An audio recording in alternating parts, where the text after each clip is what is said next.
a commencé un jour d'orage. Il faisait sombre et il pleuvait. Il va falloir agir avec une précision du diable, Wang. Et une totale concentration. T'es prêt, Jack? J'étais prêt dans le ventre de ma mère. Bienvenue à la fête, camarades! C'est l'heure de faire jouer ma tête cracheuse de plomb. Alors il va falloir faire vite. Vite, vite. Attends, sois pas si pressé. Rien de génial à proposer? Si, allez encore plus vite! Mais j'y avais pas pensé. Que tout le monde s'arrête! Vos règles commencent à m'ennuyer sérieusement.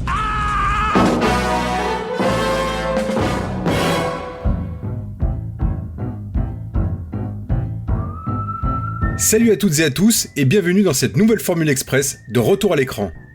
Pas vraiment une remise en lumière pour le coup, car on ne peut pas dire en effet que Peur sur la ville, l'un des films les plus plébiscités de Jean-Paul Belmondo, soit oublié loin de là. Alors pourquoi revenir sur ce classique du polar des années 70 ? Simplement pour le plaisir de vous parler de ce film qui a marqué toute une génération de spectateurs et de téléspectateurs scotchés devant leur écran lors de ses multiples rediffusions à la télévision.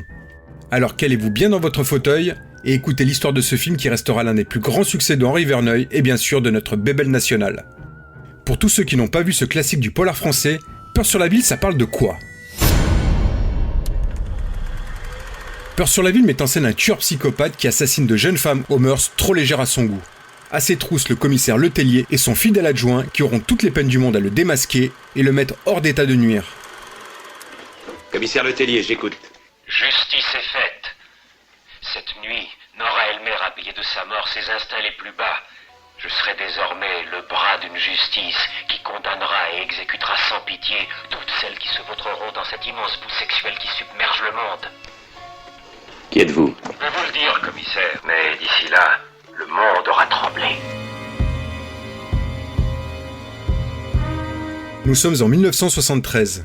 Après la sortie du Serpent, une grosse production mettant en scène Philippe Noiret, Yul Brynner ou Henri Fonda, mais qui ne connut pourtant pas un franc succès, Henri Verneuil a besoin de se refaire la cerise. Et il n'est pas le seul. Si Belmondo a également longtemps enchaîné les cartons au box-office, il vient à l'époque de connaître son premier échec avec Stavisky, réalisé par Alain Resnais. Voulant suivre les traces de son meilleur ennemi Alain Delon, Bébel a cherché lui aussi à casser son image de héros implacable en incarnant ce financier russe coupable de détournement de fonds. Sauf que le public et la critique n'ont pas suivi et Belmondo se voit contraint de revenir à ce personnage viril qui lui colle à la peau. Vous représentez cet acteur super courageux. Vous devenez Superman. Oui, mais je suis pas Superman. Je voudrais bien être Superman, mais je crois que personne n'est Superman. Verneuil et Belmondo, qui se connaissent bien pour avoir déjà tourné 5 films ensemble, des films qui ont été tous des succès, décident de s'associer à nouveau et jettent leur dévolu sur le roman noir Night Calls qu'ils vont demander à Jean Laborde et Francis Weber d'adapter pour le grand écran. Le duo a les reins solides et décide de financer lui-même le film sans faire appel aux grands studios de l'époque. Les rôles sont parfaitement définis. Belmondo disait à ce propos « C'est un vieux numéro de duelliste, devant et derrière la caméra. Verneuil fait des repérages, il prend des photos, il a déjà ses travelling. Moi, je m'intéresse aux ventes à l'étranger. » Nous produisons nos films. Et ce n'est pas parce que nous voulons être producteurs, ce n'est pas que nous avons une joie incontrôlable et inespérée de devenir producteurs. C'est pas ça. C'est parce que être producteur, c'est un moyen. Pour nous, c'est un moyen de faire le film que nous voulons, dans les conditions que nous voulons. C'est tout. Bon, moi, j'ai fait un film qui s'appelle Borsalino, où j'ai 10% sur les bénéfices. Avec la Paramount, j'ai même pas vu un franc. C'est-à-dire que si j'avais pas eu de cachet à côté, j'aurais fait le film à l'œil. Alors ça, c'était pas honnête. Moi, j'aime mieux faire ce que nous faisons maintenant avec Henri. Il y a un risque. L'acteur s'implique également dans l'écriture du scénario, mais surtout sur les scènes d'action qu'il veut réalistes, spectaculaires et tout à sa gloire. Pour cela, c'est lui-même qui va réaliser toutes ces cascades. Ce genre de film, c'est dommage si l'acteur ne fait pas les choses lui-même, parce que d'un coup, vous êtes en gros plan avec le personnage, et quand il part sur des toits où vous le perdez, tandis que là, avec Verneuil, on reste avec le personnage tout le temps, donc on a peur pour lui. Je parle du personnage, pas pour l'acteur, du personnage. C'est pas un petit peu une façon de vous affirmer que les gens n'ont pas de prise sur vous? Oh non, parce que je crois que quand les gens auront des prises sur moi, je m'arrêterai tout seul, parce que j'ai pas du tout l'intention de me casser la gueule. Si la presse est restée perplexe devant les dernières prises de risque du duo, elle n'est non plus pas tendre avec ce projet qu'elle juge facile. On dit facilement Henri Verneuil, c'est quelqu'un qui ne prend pas de risques. Il fait des films à succès avec la vedette énorme, type Belmondo. On a des cascades, des films à grand spectacle, mais où est le message ?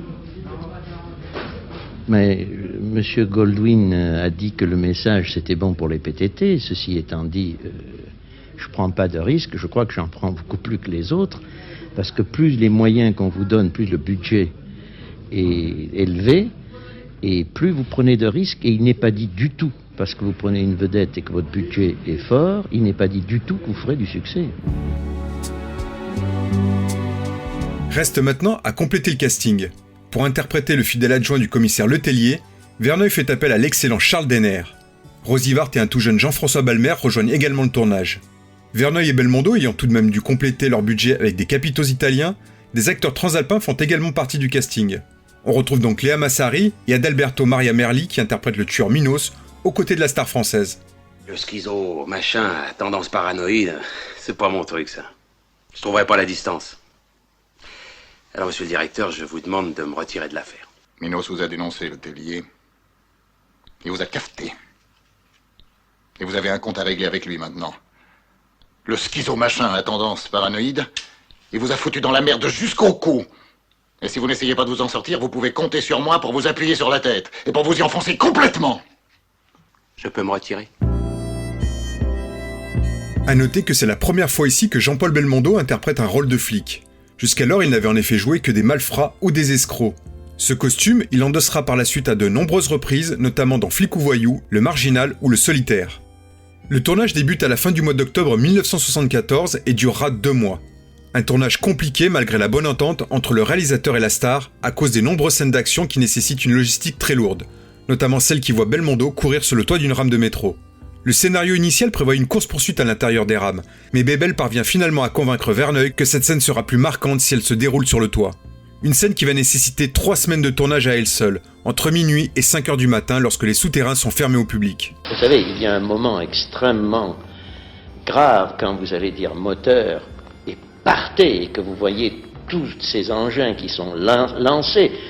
Bien entendu, tous les risques sont calculés car tout a été d'abord à 10 à l'heure essayé, puis à 15, puis à 20, puis à 30, puis à 40.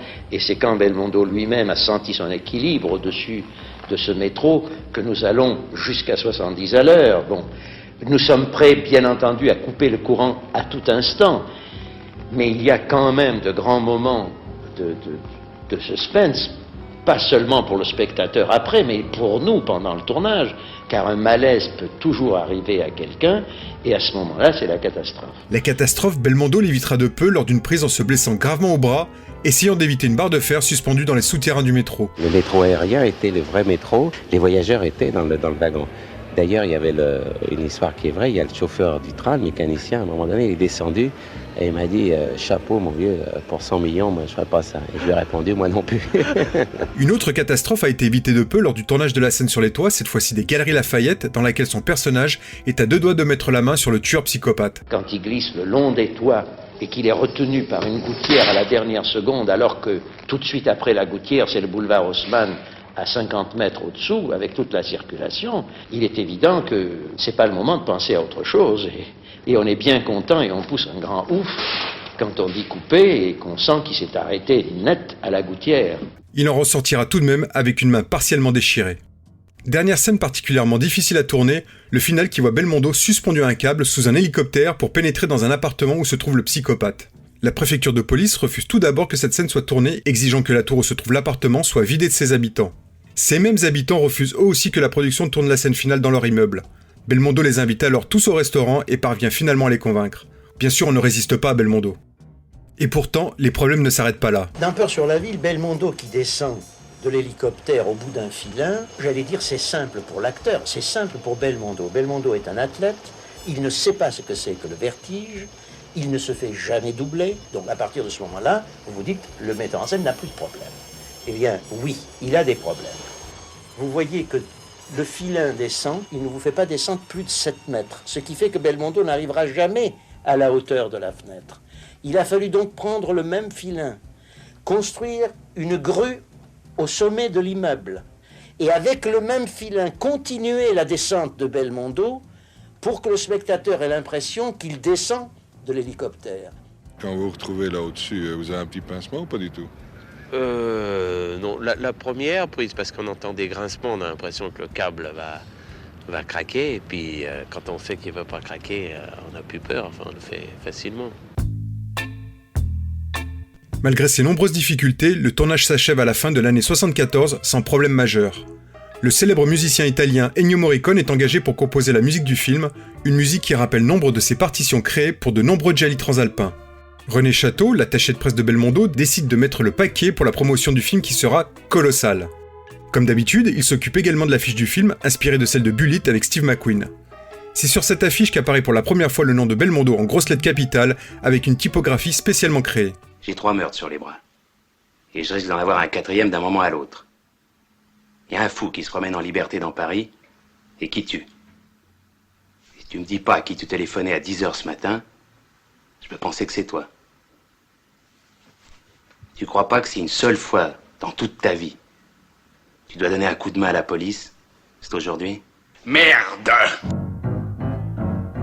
Peur sur la ville sort en salle le 9 avril 1975, le jour même de l'anniversaire de Jean-Paul Belmondo qui fêtait alors ses 42 ans.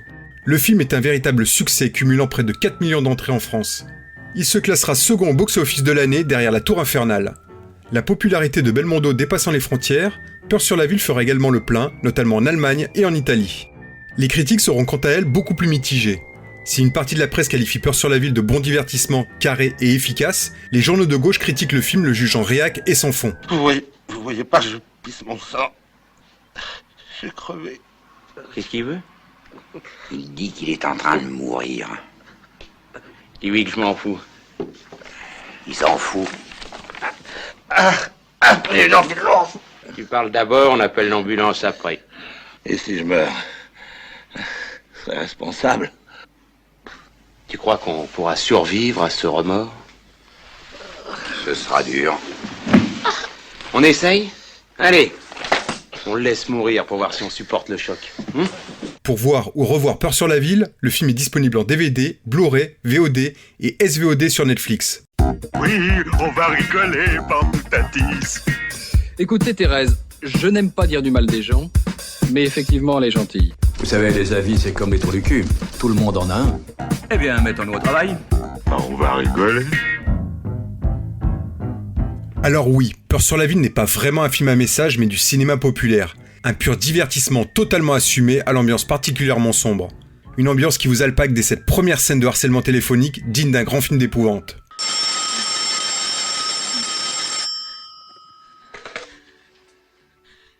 Ne laissez plus votre téléphone décroché. Comment vous avez eu mon nouveau téléphone? Hein? Je n'ai assez, moi. Vous entendez? Je n'ai assez. Dites, je ne raccrocherai plus. Mon Dieu, vous êtes malade. Vous devrez vous faire soigner, vous savez. Dites, je ne raccrocherai plus. Je ne raccrocherai plus.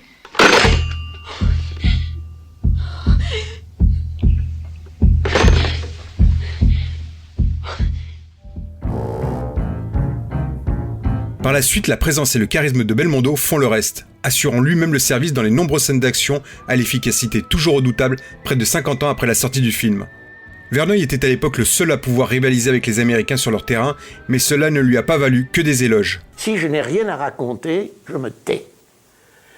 Les Tintins de la métaphysique ou de la sociologie qui pensent changer la face du monde par le film qu'ils ont fait, où déjà vous avez la moitié de la salle qui ronfle, c'est pas mon truc, c'est pas moi.